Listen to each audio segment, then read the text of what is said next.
वराह अवतार, अंधकार से प्रकाश की ओर एक दिव्य यात्रा। जब धरती पर पाप का घड़ा भर जाता है, जब धर्म की लौ टिमटिमाती है और मानवता अज्ञान के अंधकार में भटकने लगती है, तब ब्रह्मांड के पालनहार भगवान विष्णु अपनी दिव्य लीला रचते हैं। वे मात्र एक रूप नहीं लेते, वे एक संदेश बनकर आते हैं, साहस का, बलिदान का और अटूट विश्वास का।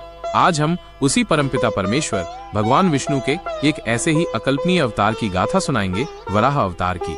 ये सिर्फ एक पौराणिक कथा नहीं, ये आपके और हमारे भीतर छिपी उस अदम्य शक्ति की पहचान है जो हर संकट में हमें राह दिखाती है। समय था जब सृष्टि पर एक भयानक अंधकार छा गया था। हर ओर हाहाकार मचा था, जैसे जीवन अपनी अंतिम सांसें गिन रहा हो। इसका कारण था एक क्रूर असुर हिरण्याक्ष।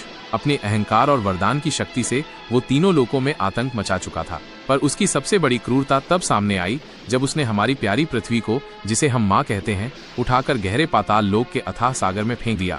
कल्पना कीजिए, जिस धरती पर हम चलते हैं, जहाँ से हमें अन्न मिलता है, जहाँ हमारे घर और परिवार हैं, वो पूरी की पूरी पृथ्वी अंधकार और अथाह जल के नीचे समा गई थी। सूर्य का प्रकाश उस तक पहुंच नहीं पा रहा था, जीवन थम सा गया था। देवी देवता भी विवश थे, उनकी शक्तियां इस अभूतपूर्व संकट के सामने बौनी पड़ रही थीं। पूरी मानवता, हर जीव एक गहरे अनिश्चित भविष्य के सामने खड़ा था। यह सिर्फ पृथ्वी का डूबना नहीं था, ये जीवन, आशा और धर्म का डूबना था। हर तरफ निराशा और भय का साम्राज्य था, जैसे हर सांस में सिर्फ सन्नाटा हो। जब कोई मार्ग न सूझा, जब हर द्वार बंद हो गया, तब समस्त देवगण और स्वयं सृष्टि के रचयिता ब्रह्मा जी अश्रुपूर्ण नेत्रों से भगवान विष्णु की शरण में पहुंचे। उनके कंठ अवरुद्ध थे और एक ही पुकार उनके होठों पर थी, हे प्रभु, इस सृष्टि को बचाइए, हमें इस महाविनाश से उबारिए। प्रभु ने उनकी प्रार्थना सुनी। उन्होंने देखा, इस समय शक्ति, सौंदर्य या पारंपरिक शस्त्रों से काम नहीं चलेगा। इस घोर अंधकार और पानी के बीच एक ऐसे अनोखे रूप की आवश्यकता थी जो इस चुनौती का सामना कर सके, जो मिट्टी की गहराई में घुस सके, जो धैर्य और अथाह बल का प्रतीक हो। और तब उनके अटूट संकल्प से एक विशालकाय, तेजस्वी और शक्तिशाली सुअर का रूप प्रकट हुआ। यही था भगवान वराह का अवतार। एक पल के लिए सोचिए, क्यों परमपिता परमेश्वर ने एक सुअर का रूप लिया? यह हमें क्या सिखाता है? ये हमें सिखाता है कि जब कर्तव्य सर्वोपरि हो, जब किसी को बचाने की बात हो, तो रूप रंग, पद प्रतिष्ठा या समाज की धारणाएं कोई मायने नहीं रखती। भगवान ने हमें दिखाया कि बड़ा काम करने के लिए बड़ा दिल चाहिए, बड़ा संकल्प चाहिए, न कि बड़ा कद या सुंदर चेहरा। उनका ये रूप उस समय की आवश्यकता था, धैर्य का, पृथ्वी से जुड़ाव का और अथाह बल का प्रतीक। यह रूप निर्भीकता सिखाता है कि जब आपका उद्देश्य पवित्र हो, तो किसी भी रूप में ढलने से पीछे नहीं हटना चाहिए। अपनी विशाल शक्ति और अटूट संकल्प के साथ भगवान वराह ने उस अथाह समुद्र में छलांग लगाई जहां हिरण्याक्ष ने पृथ्वी को छिपा रखा था। उन्होंने अपनी तीक्ष्ण दाढ़ों से पृथ्वी माता को ढूंढ निकाला, उन्हें अपने मस्तक पर धारण किया और धीरे धीरे ऊपर की ओर उठने लगे। समुद्र की गहराइयों में जहां अंधकार और सन्नाटा था, वहीं उनका सामना हुआ उस अहंकारी असुर हिरण्याक्ष से। हिरण्याक्ष ने देखा कि कोई उसके शिकार को छीन रहा है, तो वो क्रोध से आग बबूला हो उठा। तू कौन है रे ओ सुअर, जो मेरे जीते हुए राज्य में घुस आया? तेरी क्या हिम्मत, जो तू मुझसे मेरी संपत्ति छीनने चला है? वराह रूप में भगवान विष्णु ने धैर्य से उत्तर दिया। उनकी वाणी में ब्रह्मांड की शक्ति समाई थी, जो हर शब्द में गूंज रही थी। मैं वो हूँ जो धर्म की स्थापना करता हूँ, मैं वो हूँ जो कमजोरों की रक्षा करता हूँ, मैं वो हूँ जो अंधकार में भी रोशनी की ज्योति जला सकता हूँ। और तब उस अथाह सागर की तलहटी में धर्म और अधर्म का, सत्य और असत्य का, प्रकाश और अंधकार का एक महायुद्ध छिड़ गया। हिरण्याक्ष ने अपनी मायावी शक्तियों और असीमित बल का प्रदर्शन किया, लेकिन वराह रूपी भगवान विष्णु का संकल्प हिमालय से भी अटल था। हर प्रहार के साथ, हर वार के साथ भगवान ने दिखाया कि अधर्म कितना भी शक्तिशाली क्यों न हो, धर्म की शक्ति हमेशा उसे पराजित करती है। अंततः एक भीषण और निर्णायक युद्ध के बाद भगवान विष्णु ने अपने तीक्ष्ण दाढ़ों से हिरण्याक्ष का वध किया। अंधकार का अंत हुआ। पृथ्वी माता, जो अब तक भय और निराशा में डूबी थीं, सुरक्षित रूप से ऊपर आ गईं।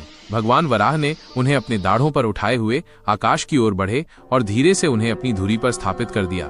धरती पर फिर से जीवन का संचार हुआ। सूर्य की सुनहरी किरणें फिर से उसे चूमने लगीं और सृष्टि में आशा और उल्लास की लहर दौड़ गई। तो इस दिव्य लीला से हमें क्या शाश्वत सीख मिलती है, जो आज भी हमारे जीवन के हर मोड़ पर प्रासंगिक है? रूप नहीं, कर्तव्य और उद्देश्य मायने रखता है। भगवान ने हमें सिखाया कि जीवन में आपका रूप, आपकी सामाजिक स्थिति या आपका बैकग्राउंड मायने नहीं रखता। मायने रखता है आपका उद्देश्य, आपका संकल्प और आपके नेक कार्य। जैसे भगवान ने एक सुअर का रूप लेकर भी सबसे बड़े असुर को हराया, वैसे ही आप भी अपनी सीमाओं से परे जाकर कुछ महान कर सकते हैं, यदि आपका इरादा पवित्र हो। सत्य और धर्म की शक्ति, वराह रूप में भगवान अकेले थे, लेकिन उनके साथ धर्म का बल था, सत्य का समर्थन था। जब आप सही मार्ग पर होते हैं, जब आपकी अंतरात्मा शुद्ध होती है तो ब्रह्मांड की समस्त शक्तियां आपके साथ होती हैं। अकेलापन सिर्फ एक भ्रम है जब आपके पास सत्य की शक्ति हो।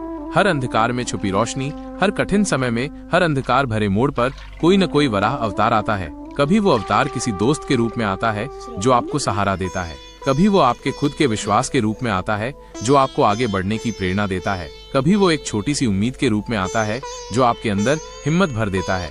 उस रोशनी को पहचानो और खुद भी किसी और के लिए रोशनी बनो। समस्याओं में उतरो, भागो मत। भगवान वराह ने धरती को बचाने के लिए समंदर की गहराइयों में छलांग लगाई, न कि बाहर से खड़े होकर इंतजार किया। यह हमें सिखाता है कि समस्याएं कितनी भी गहरी क्यों न हो, उनसे भागो मत, उनमें उतरो, उनका सामना करो और उन्हें सुलझाने का रास्ता खोजो। समाधान अक्सर वहीं छुपा होता है जहां सबसे ज्यादा डर लगता है। आप तो दोस्तों, जब भी आपको लगे कि जीवन की समस्याएं आपको किसी गहरे समंदर में खींच रही हैं, जब भी आपको लगे कि आपका लक्ष्य दूर होता जा रहा है, जब भी कोई हिरण्याक्ष यानी डर, निराशा या असफलता आपको घेरने की कोशिश करे, तब याद रखना आपको भी वराह बनना होगा। अपने भीतर के उस अदम्य साहस, उस अटूट संकल्प और उस निडरता को जगाओ। समुद्र में उतरना होगा, असुरों का सामना करना होगा और अपनी पृथ्वी, अपने सपनों, अपने लक्ष्यों, अपने परिवार और अपने जीवन को बचाना होगा। क्योंकि आपके अंदर भी एक अदम्य शक्ति छिपी है, आपके अंदर भी एक वराह छिपा है।